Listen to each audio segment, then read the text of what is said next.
ಅತಿ ವಿನಯಂ ಧೂರ್ತ ಲಕ್ಷಣಂ ಅನ್ನೋ ಮಾತಿಗೆ ಈ ಸ್ಟೋರಿ ಉದಾಹರಣೆ ಅಂತ ಹೇಳಬಹುದು. ಮಹಿಳೆಯೊಬ್ಳು ಬುದ್ಧಿವಂತೆಯಾದ್ರೆ ತೊಂದರೆ ಇಲ್ಲ, ಆದ್ರೆ ಅತಿ ಬುದ್ಧಿವಂತಿಕೆ ತೋರ್ಸೋಕೆ ಹೋದ್ರೆ ಏನಾಗುತ್ತೆ ಅನ್ನೋದಕ್ಕೆ ಈ ಕ್ರೈಮ್ ಥ್ರಿಲ್ಲರ್ ಕಥೆಯನ್ನ ನೋಡಿದ್ರೆ ಗೊತ್ತಾಗುತ್ತೆ. ಅಸ್ಸಾಂನ ಗುವಾಹಟಿಯ ನೂನ್ಮತಿ ಪೊಲೀಸ್ ಸ್ಟೇಷನ್ಗೆ 35 ವರ್ಷದ ಮಹಿಳೆಯೊಬ್ಳು ಕಣ್ಣೀರು ಹಾಕ್ತಾ ಬಂದಿದ್ಲು. ಅಲ್ಲಿದ್ದ ಲೇಡಿ ಕಾನ್ಸ್ಟೇಬಲ್ ಇವಳನ್ನ ನೋಡಿ ಚೇರ್ ಮೇಲೆ ಕೂರಿಸಿ ಕುಡಿಯೋಕೆ ನೀರು ಕೊಟ್ಟಿದ್ರು. ಇವಳನ್ನ ಸಮಾಧಾನ ಮಾಡಿ ಯಾಕೆ ಏನಾಯ್ತು, ಯಾರಿಗಾದ್ರೂ ಏನಾದ್ರೂ ತೊಂದರೆ ಆಗಿದೆಯಾ ಅಂತ ಕೇಳಿದ್ರು. ಆಗ ತನ್ನ ಹೆಸರಿನ ಸಮೇತ ಏನಾಯ್ತು ಅನ್ನೋದನ್ನ ಇವಳು ವಿವರಿಸಿದ್ಲು. ನನ್ನ ಹೆಸರು ವಂದನಾ ಕಲಿತಾ, ನನ್ನ ಗಂಡ ಅಮರ್ ಜ್ಯೋತಿ ಇದೆ, ಮತ್ತೆ ನನ್ನ ಅತ್ತೆ ಹೆಸರು ಶಂಕರಿ ಇದೆ ಅಂತ. ಅವರು ಇತ್ತೀಚೆಗೆ ಕಾಣಿಸ್ತಿಲ್ಲ ಅಂತ ಪೊಲೀಸರ ಹತ್ರ ಹೇಳಿದ್ಲು. ಅವರು ಎಷ್ಟು ದಿನದಿಂದ ಕಾಣಿಸ್ತಿಲ್ಲ ಅಂದಿದ್ದಕ್ಕೆ 7 ತಿಂಗಳಿನಿಂದ ಅಂದಿದ್ಲು. ಹೇಗಾದ್ರೂ ಮಾಡಿ ಅವರನ್ನ ಹುಡುಕೊಡಿ ಅಂತ ಪೊಲೀಸರ ಮುಂದೆ ಕಣ್ಣೀರು ಹಾಕಿದ್ಲು. 7 ತಿಂಗಳಿಂದ ಕಾಣಿಸ್ತಿಲ್ಲ ಅಂದ್ರೆ ಆಗ ಕಂಪ್ಲೇಂಟ್ ಕೊಡದೆ ಈಗ ಯಾಕೆ ಬಂದಿದ್ದೀಯಾ ಅಂತ ಪೊಲೀಸರು ವಂದನಾನ ಮರು ಪ್ರಶ್ನೆ ಮಾಡಿದ್ರು. ಆಗ ನಮ್ಮ ಮಧ್ಯೆ ಸಣ್ಣ ಪುಟ್ಟ ಜಗಳ ಆಗಾಗ ನಡೀತಿತ್ತು. ನನ್ನ ಮೇಲಿನ ಕೋಪಕ್ಕೆ ಅವರು ಮನೆ ಬಿಟ್ಟು ಹೊರಟು ಹೋಗಿರಬಹುದು. ಎಷ್ಟೇ ಕೋಪವಿದ್ರು 2-3 ದಿನಗಳಲ್ಲಿ ವಾಪಸ್ ಬರ್ತಿದ್ರು. ಈಗ್ಲೂ ನಾನು ಹಾಗೆ ಅನ್ಕೊಂಡೆ, ಆದ್ರೆ ತಿಂಗಳುಗಳೇ ಕಳೆದ್ರು ಬಾರದೆ ಇದ್ದಿದ್ರಿಂದ ನನ್ನ ಪರ್ಮನೆಂಟ್ ಆಗಿ ಬಿಟ್ಟು ಹೊರಟು ಹೋಗಿದಾರೇನೋ ಅನಿಸ್ತಿದೆ. ಅವರಿಲ್ದೆ ಒಬ್ಳೆ ಇರೋಕೆ ನನಗೆ ಕಷ್ಟವಾಗಿದೆ ಅಂತ ವಂದನಾ ಪೊಲೀಸರ ಮುಂದೆ ತನ್ನ ಅಳಲನ್ನ ತೋಡ್ಕೊಂಡಿದ್ಲು. ಇವಳ ಕಣ್ಣೀರನ್ನ ನೋಡಿದ ಪೊಲೀಸರು, ನಾವು ಇನ್ವೆಸ್ಟಿಗೇಷನ್ ಮಾಡ್ತೀವಿ, ನಿನ್ನ ಹಾಗೂ ಅವರ ಆಧಾರ್ಗಳನ್ನ ಕೊಟ್ಟು ಹಾಗೆ ನಿನ್ನ ಫೋನ್ ನಂಬರ್ ಮತ್ತು ಅವರ ಫೋನ್ ನಂಬರ್ನ ಕೊಟ್ಟು ಹೋಗು ಅಂತ ಹೇಳಿದ್ರು. ಆಗ್ಲೇ ಇವಳು ಮತ್ತೊಂದು ವಿಚಾರವನ್ನ ಪೊಲೀಸರ ಹತ್ರ ಹೇಳಿದ್ಲು. ಅವರಿಬ್ರು ಮೊಬೈಲ್ಗಳನ್ನ ಮನೆಯಲ್ಲೇ ಬಿಟ್ಟು ಹೋಗಿದ್ದಾರೆ ಅಂತ ವಂದನಾ ಹೇಳಿದ್ಲು. ಆದ್ರೂ ಪರವಾಗಿಲ್ಲ ಅಂತ ಹೇಳಿದ ಪೊಲೀಸರು ಇವರ ಫೋನ್ ನಂಬರ್ಗಳನ್ನ ತಗೊಂಡು ಕಾಲ್ ಡೀಟೇಲ್ಸ್ ನ ಚೆಕ್ ಮಾಡ್ತೀವಿ, ಏನಾದ್ರೂ ಕ್ಲೂ ಸಿಗುತ್ತೇನೋ ನೋಡೋಣ ಅಂತ ಹೇಳಿದ್ರಿಂದ ವಂದನಾ ಫೋನ್ ನಂಬರ್ಗಳನ್ನ ಕೊಟ್ಟಿದ್ಲು. ಬಳಿಕ ಪೊಲೀಸರು ಕೂಡ ತಮ್ಮ ಕೆಲಸದಲ್ಲಿ ಬ್ಯುಸಿಯಾಗಿ ಹೋಗಿದ್ರು. ಹೀಗೆ 2 ತಿಂಗಳುಗಳೇ ಕಳೆದು ಹೋಗಿತ್ತು. 2022 ನವೆಂಬರ್ 21ರಂದು ಈ ಕೇಸ್ಗೆ ಒಂದು ಸಣ್ಣ ಟ್ವಿಸ್ಟ್ ಸಿಕ್ಕಿತ್ತು. ನಿರ್ಮಲ್ ದೇ ಅನ್ನೋ ವ್ಯಕ್ತಿಯೊಬ್ಬ ನೂನ್ಮತಿ ಪೊಲೀಸ್ ಸ್ಟೇಷನ್ಗೆ ಬಂದು ಕಾಣೆಯಾಗಿರೋ ಶಂಕರಿ ದೇ ನನ್ನ ಸೋದರತ್ತೆ, ಅವಳ ಬಗ್ಗೆ ಏನಾದರೂ ಕ್ಲೂ ಸಿಕ್ಕಿದರೆ ಹೇಳಿ ಅಂತ ಪೊಲೀಸರನ್ನ ಕೇಳಿದ್ದ. ಆದರೆ ಅವರ ಬಗ್ಗೆ ಯಾವುದೇ ಕ್ಲೂ ಸಿಗದ ಕಾರಣ ಪೊಲೀಸರು ಕೂಡ ನಿರುತ್ತರರಾಗಿದ್ರು. ಆಗ್ಲೇ ನಿರ್ಮಲ್ ಇನ್ನೊಂದು ವಿಚಾರವನ್ನ ಹೇಳಿದ್ದ, ನನ್ನ ಸೋದರತ್ತೆ ಬ್ಯಾಂಕ್ ಅಕೌಂಟ್ನಿಂದ ತಿಂಗಳು ಹೆಚ್ಚುವರಿ ಹಣವನ್ನ ಡ್ರಾ ಮಾಡಲಾಗ್ತಿದೆ. ಫೋನ್ ಮಾಡಿ ವಂದನಾಳನ ವಿಚಾರಿಸಿದ್ರೆ ಅವಳು ಏನೇನೋ ಸಬೂಬು ಹೇಳ್ತಿದ್ದಾಳೆ. ಒಂದು ಸಲ ಅತ್ತೆ ಗಂಡ ಕಾಣಿಸ್ತಿಲ್ಲ ಅಂತಾಳೆ, ಇನ್ನೊಂದು ಸಲ ನಿನ್ನೆವರೆಗೂ ಇಲ್ಲೇ ಇದ್ರು ಮತ್ತೆ ಕಾಣಿಸ್ತಿಲ್ಲ ಅಂತಿದ್ದಾಳೆ. ಹಣವನ್ನ ಯಾರು ಡ್ರಾ ಮಾಡ್ತಾ ಇದ್ದಾರೆ ಅನ್ನೋದು ಗೊತ್ತಾಗ್ತಿಲ್ಲ ಅಂತ ನಿರ್ಮಲ್ ಪೊಲೀಸರ ಹತ್ರ ಹೇಳಿದ್ದ. ಅವನು ಹೇಳಿದ್ದೆ ಪೊಲೀಸರಿಗೂ ಕೂಡ ಹಲವು ಅನುಮಾನಗಳು ಕಾಡೋಕೆ ಶುರುವಾಗಿತ್ತು. ನಿನ್ನ ಅತ್ತೆಯ ಬ್ಯಾಂಕ್ ಟ್ರಾನ್ಸಾಕ್ಷನ್ ಬಗ್ಗೆ ನಿನಗೆ ಹೇಗೆ ಗೊತ್ತು ಅಂತ ಪೊಲೀಸರು ನಿರ್ಮಲ್ನ ಪ್ರಶ್ನಿಸಿದ್ರು. ಆಗ ನಮ್ಮದು ಫ್ಯಾಮಿಲಿ ಬಿಸ್ನೆಸ್, ತಿಂಗಳಿಗೆ ಒಂದು ಸಲ ಆಡಿಟಿಂಗ್ ಮಾಡೋ ಟೈಮಲ್ಲಿ ಎಲ್ಲರ ಅಕೌಂಟ್ ನ ಚೆಕ್ ಮಾಡ್ತೀವಿ ಅಂದಿದ್ದ. ಆಗ ನಿರ್ಮಲ್ ದೇ ಕೊಟ್ಟ ಮಾಹಿತಿಯಿಂದ ಶಂಕರಿ ದೇ ಅಕೌಂಟ್ ಡೀಟೇಲ್ಸ್ ನ ತರಿಸಿಕೊಂಡ ಪೊಲೀಸರು ತನಿಖೆಯನ್ನ ಶುರು ಮಾಡಿದ್ರು.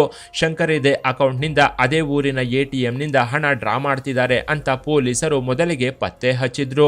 ಹಣ ಡ್ರಾ ಮಾಡ್ತಿದ್ದು ಬೇರೆ ಯಾರೂ ಅಲ್ಲ, ಶಂಕರಿ ದೇ ಸೊಸೆ ವಂದನಾ ಆಗಿದ್ಲು.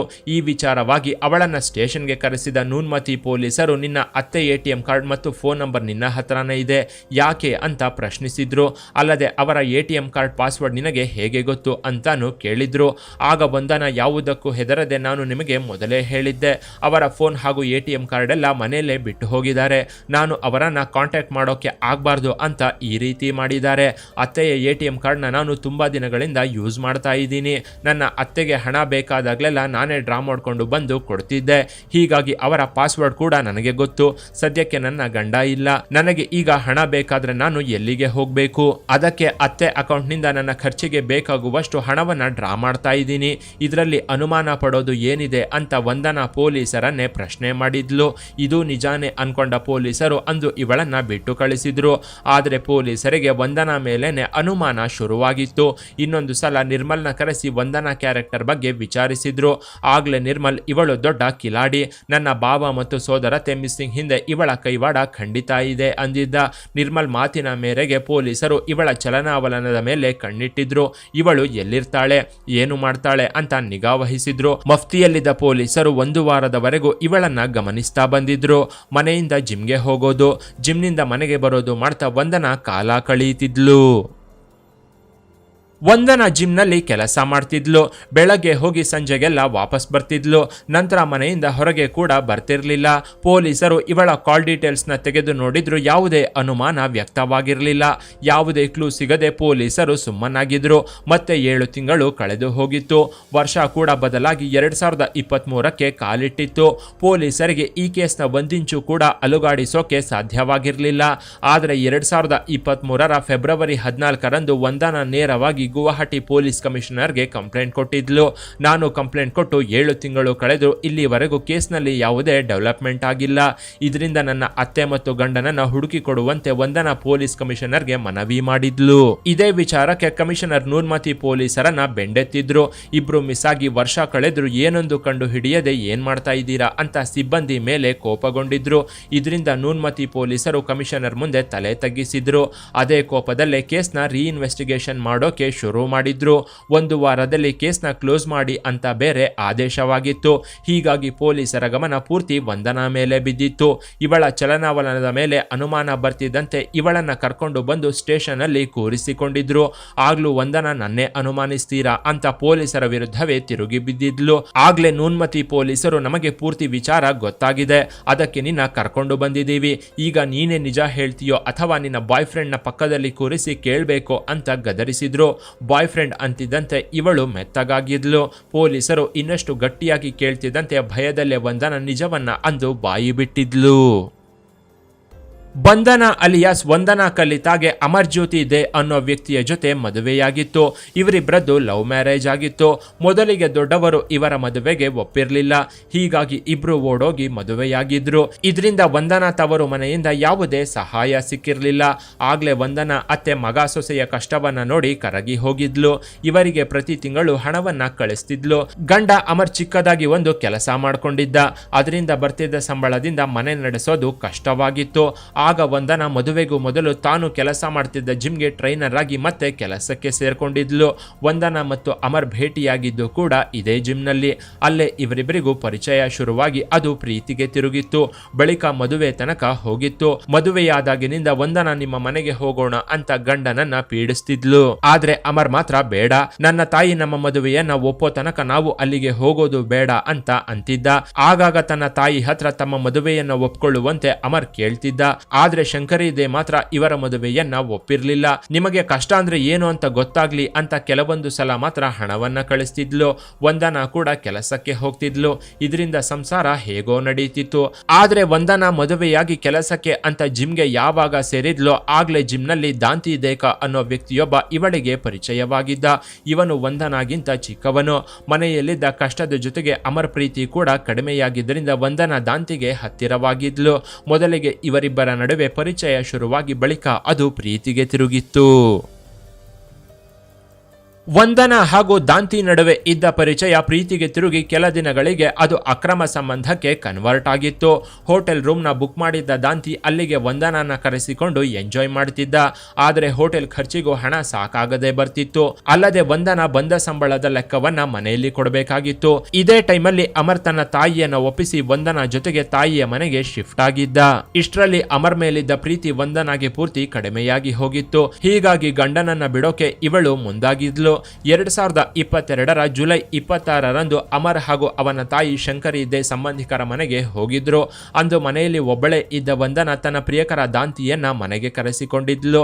ಆದ್ರೆ ಅಂದು ಶಂಕರಿ ದೇ ಸಡನ್ ಆಗಿ ಅರ್ಧ ದಾರಿಯಲ್ಲೇ ಮನೆಗೆ ವಾಪಸ್ ಬಂದಿದ್ಲು. ಆಗ ಸೊಸೆ ಇನ್ನೊಬ್ಬನ ಜೊತೆ ಏಕಾಂತವಾಗಿ ರೂಮಲ್ಲಿ ಇರೋದನ್ನ ನೋಡಿ ಶಾಕ್ ಆಗಿದ್ಲು. ಮಗ ಹೊರಗೆ ಇದ್ರೆ ರೂಮಲ್ಲಿ ಸೊಸೆ ಇನ್ನೊಬ್ಬನ ಜೊತೆ ಕಾಮಕೇಳಿಯಲ್ಲಿ ಮುಳುಗಿ ತೇಲ್ತಿದ್ಲು. ಆಗ ರೂಮ್ ಹತ್ರ ಬಂದು ನಿಂತು ಕೇಳಿದ ಅತ್ತೆ ಶಂಕರಿ ದೇಗೆ ಸೊಸೆಯ ಕಾಮದ ನರಳಾಟ ಕಿವಿಗೆ ಬಿದ್ದಿತ್ತು. ಆಕೆಯ ಕೋಪ ನೆತ್ತಿಗೇರಿತ್ತು. ರೂಮ್ನ ಹೊರಗೆ ನಿಂತು ಶಂಕರಿ ದೇ ಸೊಸೆಯ ಮೇಲೆ ಕೂಗಾಡಿದ್ಲು. ತಕ್ಷಣ ದಾಂತಿ ರೂಮ್ ಡೋರ್ನ ಓಪನ್ ಮಾಡಿ ಹೊರಗೆ ಬಂದು ಪರಾರಿಯಾಗಿದ್ದ. ಶಂಕರಿ ತನ್ನ ಮಗ ಅಮರ್ಗೆ ಫೋನ್ ಮಾಡಿ ವಿಚಾರವನ್ನ ಹೇಳಿ ಮನೆಗೆ ಕರೆಸಿದ್ಲು. ಅಮರ್ ಬಂದೊಡನೆ ವಂದನಾನ ಹಿಡ್ಕೊಂಡು ಬಾರಿಸಿದ್ದ. ನೀನು ಇಂಥವಳು ಅನ್ಕೊಂಡಿರ್ಲಿಲ್ಲ ಅಂತ ಹೆಂಡತಿಯನ್ನ ಜಾಡಿಸಿದ್ದ. ನಿನ್ನ ಮನೆಯಿಂದ ಹೊರಗೆ ಹಾಕ್ತೀನಿ, ಅಲ್ಲದೆ ನಿನಗೆ ಡೈವರ್ಸ್ ಕೂಡ ಕೊಡ್ತೀನಿ ಅಂತ ಹೇಳಿದ್ದ. ಇದರಿಂದ ವಂದನಾ ಹೆದರಿ ಹೋಗಿದ್ಲು. ಯಾಕಂದ್ರೆ ಇವಳಿಗೆ ತವರು ತವರು ಮನೆಯಿಂದ ಯಾವುದೇ ಸಹಾಯ ಸಿಕ್ಕಿರ್ಲಿಲ್ಲ. ಇತ್ತ ಗಂಡ ಕೂಡ ಹೊರಗೆ ಹಾಕಿದ್ರೆ ಏನು ಮಾಡಬೇಕು ಅಂತ ವಂದನಾ ಯೋಚಿಸಿದ್ಲು. ಆಗ ಸ್ವಲ್ಪವೂ ಸಮಯ ವ್ಯರ್ಥ ಮಾಡದೆ ಸಂಜೆಯ ತನ್ನ ಪ್ರಿಯಕರನಿಗೆ ಕಾಲ್ ಮಾಡಿ ನಡೆದ ಪೂರ್ತಿ ವಿಚಾರವನ್ನ ಹೇಳಿದ್ಲು. ಅಂದು ಅವನನ್ನ ರಹಸ್ಯವಾಗಿ ಕರೆಸಿಕೊಂಡು ಅತ್ತೆ ಹಾಗೂ ಗಂಡನನ್ನ ಕೊಂದು ನಾವಿಬ್ರು ಜೊತೆಯಾಗಿ ಇರೋಣ ಅಂದಿದ್ಲು. ಇಲ್ದಿದ್ರೆ ನನ್ನ ಮನೆಯಿಂದ ಹೊರಗೆ ಹಾಕ್ತಾರೆ, ಆಮೇಲೆ ನಮಗೆ ಕಷ್ಟವಾಗುತ್ತೆ ಅಂತ ಬೇರೆ ಹೇಳಿದ್ಲು. ಇವರನ್ನ ಕೊಂದ್ರೆ ನಾವು ಸುಖವಾಗಿ ಇರಬಹುದು, ಸ್ವಲ್ಪ ದಿನ ನಾವು ದೂರವಾದ್ರೂ ನಂತರ ಒಂದಾಗಿ ಸಂತೋಷದಿಂದ ಬದುಕಬಹುದು ಅಂತ ವಂದನಾ ತನ್ನ ಪ್ರಿಯಕರನಿಗೆ ಹೇಳಿದ್ಲು. ಇವಳ ಮಾತನ್ನ ಕೇಳಿದ ದಾಂತಿಗೆ ಇದು ನಿಜ ಅನಿಸಿತ್ತು. ಹೀಗಾಗಿ ಅಂದು ಇವನು ಸಹ ವಂದನಾ ಗಂಡ ಹಾಗೂ ಅತ್ತೆಯನ್ನ ಕೊಲೆ ಮಾಡೋಕೆ ಸರಿ ಅಂದಿದ್ದ. ಅದೇ ದಿನ ರಾತ್ರಿ ಊಟ ಮಾಡೋಕೆ ಅತ್ತೆ ಹಾಗೂ ಗಂಡ ಮುಂದಾಗಿದ್ರು. ಅಷ್ಟರಲ್ಲಾಗ್ಲೇ ವಂದನಾ ಊಟದಲ್ಲಿ ನಿದ್ರೆ ಮಾತ್ರೆಗಳನ್ನ ಬೆರೆಸಿದ್ಲು. ಊಟ ಮಾಡ್ತಿದ್ದಂತೆ ಅಂದು ಇಬ್ರು ನಿದ್ರೆಗೆ ಜಾರಿದ್ರು. ಆಗ ಮನೆಗೆ ಬಂದ ದಾಂತಿ ನಿದ್ರೆ ಮಾಡ್ತಿದ್ದ ವಂದನಾ ಅತ್ತೆ ಹಾಗೂ ಗಂಡನನ್ನ ಚಾಕುವಿನಿಂದ ಚುಚ್ಚಿಕೊಂಡಿದ್ದ. ಬಳಿಕ ಮೃತದೇಹ ಮನೆಯಲ್ಲಿ ಇದ್ರೆ ಸಿಕ್ಕಿ ಬೀಳ್ತೀವಿ ಅಂತ ಮೃತದೇಹವನ್ನ ತುಂಡು ತುಂಡಾಗಿ ಕತ್ತರಿಸಿದ್ರು. ಕೆಲವು ತುಂಡುಗಳನ್ನ ಫ್ರಿಜ್ ನಲ್ಲಿ ಇಟ್ಟಿದ್ರು. 3 ದಿನಗಳವರೆಗೂ ದಾಂತೆ ಇವಳ ಮನೆಯಲ್ಲೇ ಇದ್ದ. ನಂತರ ಇಬ್ರು ಸೇರಿ ಒಂದು ಪ್ಲಾನ್ ಮಾಡಿದ್ರು. ಮೃತದೇಹವನ್ನ ತುಂಡು ತುಂಡು ಮಾಡಿಟ್ಟು ತುಂಬಾ ದಿನಗಳಾಗಿತ್ತು.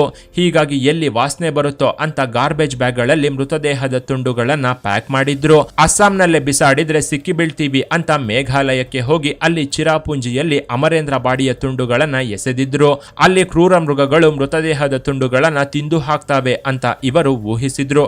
ಬಳಿಕ ಶಂಕರಿದೇ ಮೃತದೇಹದ ತುಂಡುಗಳನ್ನ ಬಾಂಗ್ಲಾದೇಶದ ಗಡಿಯಲ್ಲಿ ಎಸೆದು ಪ್ಲಾಸ್ಟಿಕ್ ಕವರ್ ಸಮೇತ ಸುಟ್ಟು ಹಾಕಿದ್ರು. ನಂತರ ಮನೆಗೆ ಬಂದು ಮನೆಯನ್ನೆಲ್ಲ ಕ್ಲೀನ್ ಮಾಡಿದವರು 3 ದಿನಗಳವರೆಗೂ ಕೆಲಸಕ್ಕೂ ಹೋಗದೆ ಎಂಜಾಯ್ ಮಾಡಿದ್ರು. ದಾಂತೆ ಶಂಕರಿದೇ ಮನೆಯಲ್ಲೇ ವಂದನಾ ಜೊತೆ ರಹಸ್ಯವಾಗಿದ್ದ. ಶಂಕರಿದೇ ಕುಟುಂಬಸ್ಥರು ಯಾರಾದ್ರೂ ಬಂದ್ರೆ ಮನೆಯಲ್ಲಿ ಬಚ್ಚಿಟ್ಟುಕೊಳ್ತಿದ್ದ.